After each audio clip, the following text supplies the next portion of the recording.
Jamey, thank you for jumping on with me to discuss this. We're kind of starting the year with just a high level look at IT security and trying to start with our best foot forward this year and thinking about, I know we have been very excited about some tools that we're working with recently and just the general capability that an SMB or capabilities that an MSP like us is able to provide to our clients compared to not so far in the past. So much has changed, and I know you have seen a ton at different scales than we're even used to dealing with. But I guess I'm just curious to get your picture of where you've seen us come over the last 5 years, or what does that look like for you looking back, even towards COVID? Yeah, that's a great question, and I think that this will be no surprise, right? I mean, I think I'm not expecting to see a lot of shocked faces on this one, right? Not a lot of surprise faces, but AI is obviously, had a huge impact on what we see from a cybersecurity perspective, right? Not only from a threat perspective, but how we combat that as managed service providers, as IT practitioners, as information security people. So as the nature of the attack has evolved, so must we. Yeah. And so I think that you would expect that a lot of what we see, if we take where we were 5 years ago to where we are now, I think the basis for a lot of the attacks are similar. But I think where things have evolved is that, attackers are using more AI-centric type attack tools, right? So, and I always think about this from, with somebody who's done incident response for years, is, how does an attacker get from cradle to grave? What is the anatomy of attack, right? So there's this whole thing, it's called the cyber attack kill chain. And it's kind of the cradle to grave. What does an attacker do from step one right on till the time that they've actually, been able to exploit your environment, steal data, launch a ransomware payload, whatever the case may be, right? So, so taking this from a kill chain perspective, right, where there's a reconnaissance measure, right? So this is where, they look to see, what's available to attack out there, right? I mean, this is over time has evolved into something where, now there are AI bots that exist that, that scrape these just massive data sets. That's social media, other public records, and they identify. They say, look, now let's identify these high value targets, right? This is what we want to focus on. This is going to be the best return on our investment from an effort standpoint, right? And from there on out, it's the weaponization delivery, right? I mean, even and let me back up on the weaponization, because this is probably where things have become a bit more terrifying, right? And this will all lead into, at the end, what can we do to combat this stuff, right? Yeah. But there's been this shape shifting of malware, right? We call it a polymorphic malware, polymorphic code, where it can adapt in real time based on the level of controls or measures that we have in place from a defensive standpoint to try to combat it, right? I mean, so it it kind of morphs. If you think way back in the day of Terminator, right, where the cop was able to morph into something different and combat the Terminator's defenses, and maybe showing my age there a little bit, but that's exactly what it does, right? It shape shifts. It changes into something that may not be detected, right? So we have to stay ahead of that. Delivery, right? I mean, taking advantage of these large language models, which AI relies on, to generate these insanely realistic personalized phishing emails, right? I mean, which is still a big method to try to infiltrate an environment. And whereas things that we used to raise these flags with phishing emails and say, look, we're looking at things like broken English, we're looking at things that that may throw up a red flag or a gotcha. Hey, that doesn't Right. sound English as this person's first language. This may be, attacker coming from a nation state type of actor, or that wasn't always a great way to do it, but it was always a flag that was there, right? And now with LLM, we have the ability, or attackers have the ability now to really hone in on how we communicate, right? Especially with English being our first language in the US. And so, and they can deliver accordingly, right? So if for instance, if I was to get a message from somebody saying that they were Garrett, I could generally know what Garrett sounds like just based on Garrett's tone. And things have become so close, it may not be as easy to detect as it once was. So if you're trying to deliver some kind of malicious software to me, I may just think that payload that you've attached to your email is legitimate because it sounds like Garrett.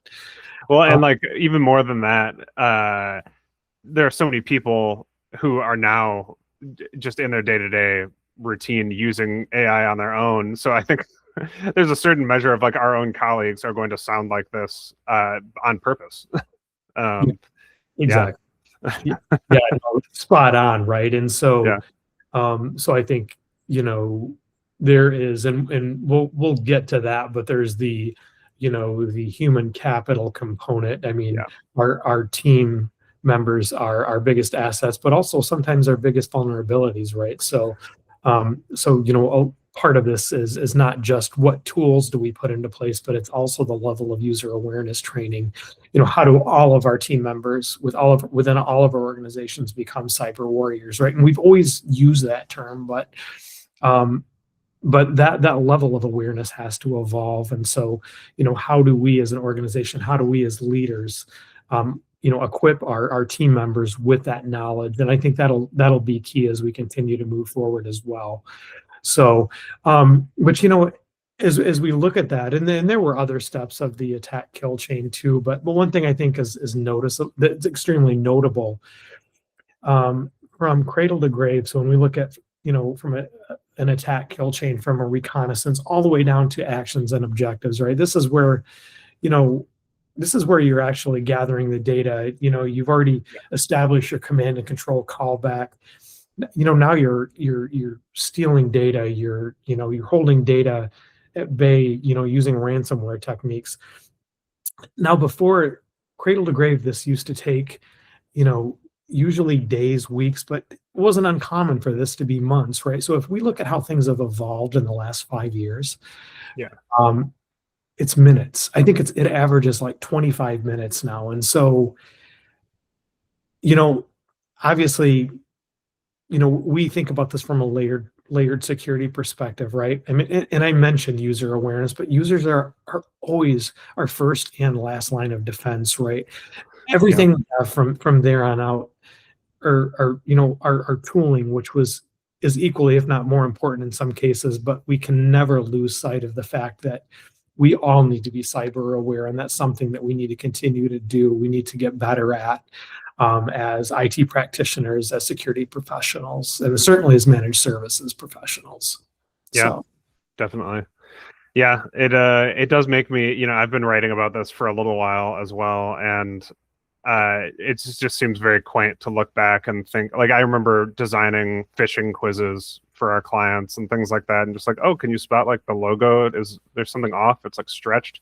It's like we're so many leaps beyond that kind of thing. Like, yeah, there is a different level of awareness. I can see what you're saying with that. Yeah, most definitely. And I think, there was a time where I think that we see, information security as being a large cost center for our organization, right? What is our return on investment? And I think that sometimes, business owners and leaders, that we look at that from a, what's in it for me, right? If I invest in in security tooling, if I invest in user awareness training, where's my return on investment? And I, I don't think of this from a net new perspective, but I think about this as guarding, this is the classic guarding your castle, right? The more fortified your castle is, the more that you're going to be able to retain that, those assets, these, which may include trade secrets. It's going to include, certainly revenue generating type of activities, and everything that happens from a cybersecurity attack perspective jeopardizes that. So it's maintaining your existing ROI, not looking at this from a, unless you're a cybersecurity company and you're selling tools, you're selling user awareness type of training. It shouldn't be thought of, but sometimes that insurance policy is what protects your existing investment. And I think oftentimes, we have to look at it that way, not only from a managed services perspective, but also as business owners, as leaders. And this isn't just leaders in the IT space or the IT security space. This is across all small and medium business, right? Which kind of falls within our purview. Yeah. I'm curious if, and we don't need to get into the really fine detail on this, but beyond, pushing resources towards user awareness, like I'm curious if you can rattle off any areas of advancement in just the tools that you've been particularly excited about, or you kind of put stock in terms of trying to see what could be coming around the bend. Yeah, absolutely. And I think, if you're looking at things from a user awareness perspective, right? How do we arm them with up-to-date information, right? I think it's about finding that tool, and certainly, remaining product agnostic. Obviously, we have our standards as a provider, right? But it's something that's going to engage the user, right? Like it or not, our end users, our team members want to be engaged. They want something that's going to hold their attention. So oftentimes, finding that fun type of component, and you'll see a lot where a lot of, user awareness training providers, they'll have something that's kind of almost like a sitcom type of user awareness training, and it gets us engaged. And if that works, then that's great, right? So to go through this traditional slide based, and I, coming out of defense, we saw some of these user awareness trainings look like, and even as a security person, they were, it was hard to keep your attention. I'm not going to use the word. They could be a little on the boring side, right? But I think when you engage your user, and then also make them feel like they're part of something, right? And maybe, there needs to be some type of incentive to, maybe the first 5 users to complete this training, they'll get some type of small award or recognition. And sometimes it's even those intrinsic rewards that go a million miles, right? So that's the type of thing I see, and how we need to evolve from a user awareness perspective. Second part of that is to adapt to what we're seeing in the wild right now. So, if we were to deliver something in one of our platforms that has to do with the nature of a phishing attack 5 years ago, and what to look out for, and how to identify and flag in your mind what some of those key indicators are of a phishing attack, that's not going to work nowadays. And I think you alluded to that a little bit ago, right? I mean, so it's keeping it fresh, making sure that content takes into consideration things like artificial intelligence. What is AI? What is a deep fake, right? And you see a lot of them doing that nowadays, where they'll use a celebrity's likeness with their permission, of course, to deliver a message because they appeal to us the most. I think one recently with Christopher Walken. Who doesn't love Christopher Walken, right? But there were those certain things, what do you look for? His face doesn't move right. His mouth doesn't keep up with with the words that he's speaking. And those are the type of things that we need to incorporate into our training to keep it relevant. Sure. And I was also curious, even separate from the training aspect, and maybe this is deeper than you are interested in going for this conversation, but just advancements in other like actual some of the developments we've seen from like Huntress or just what like antivirus, like anti-malware looks like now compared to like the not so distant past. Are there, I guess I was just curious to get your take on like what are there exciting or like what's showing the most promise to you in terms of like where we're making strides on that side of the defense? Yeah, no, that's a great question. And if we look at it where we were even, a couple of years ago with our security stack tooling, right? So how do we combat these type of attacks and moving beyond user awareness into our actual meat and potatoes type of tooling that we offer? It is and again, remaining agnostic on this, what you really want to see are tools that have moved beyond signature-based, methods to analyze and detect and thwart, an attack, right? So because signature-based are only as good as the last bit of code that security programmers have put into this type of stuff, right? Like if you think about the traditional antivirus, it evolved from being signature-based into kind of more of a heuristic-based, these are the type of things that we would see to adding some machine language and machine learning, into this type of analysis. And now fully going into this from an AI perspective, right? It's a fighting fire with fire type of scenario, right? And you bring up interest, and I promised I was going to remain agnostic, but I am partial. Well, it's like right now, at least I know that's one that we talk about. But and just for clarification, when you're speaking on like signature based versus heuristic, I assume you mean like the literal. It's like the difference between like a fingerprint versus like seeing the pattern of what a criminal is doing.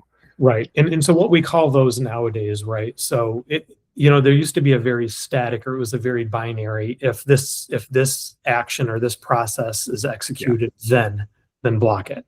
It's turned into something that's a lot deeper, right? So, and if we look at this, and without getting too far down the nerd hole, as it were, is that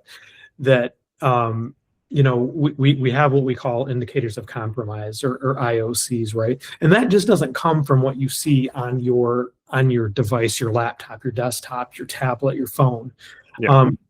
If you look at IOCs across the entire environment, right, which now includes, whether you're a Google Workspace customer or whether you're an M365 customer, you want to see what the anatomy of that entire attack looks like. You want to look at this from a big picture perspective. So we have, one thing that's kind of really in the last couple of years that has been pervasive from a from a remediation, from a tooling standpoint, is the concept of extended detection and response, or XDR, right?